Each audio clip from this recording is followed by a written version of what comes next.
Le premier là, au premier pilier, il y a un petit oiseau noir. À quel niveau?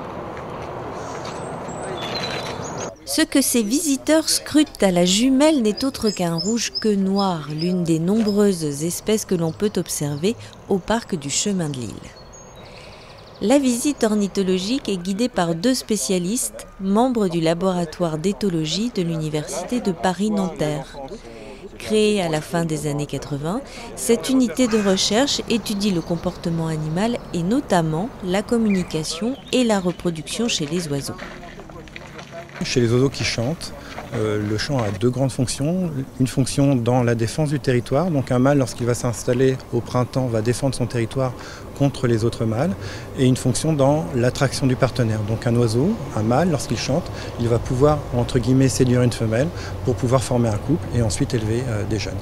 La virtuosité du chant de monsieur et l'étendue de son répertoire donnera à madame un aperçu de ses capacités d'apprentissage et d'adaptation, 2 paramètres susceptibles d'orienter son choix. On a à peu près 10 000 espèces d'oiseaux sur notre planète et il y a environ entre 4 et 5 000 espèces d'oiseaux qui vont chanter et les autres espèces ne chantent pas. Alors tous les oiseaux vont avoir de la communication acoustique, mais certaines espèces ne vont utiliser que des cris et les cris généralement ne sont pas appris.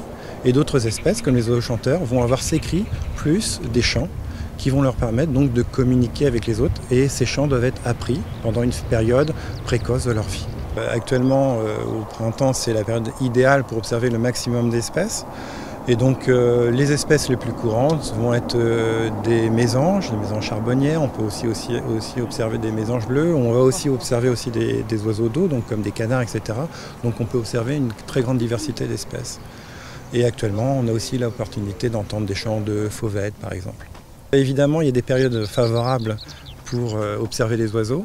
Et quand on s'intéresse, par exemple, au chant chez les oiseaux, la période la plus favorable pour entendre les oiseaux chanter, c'est le matin très tôt. Et là, on va avoir un phénomène qu'on appelle le chorus matinal, où énormément d'espèces vont chanter au même moment, au lever du jour.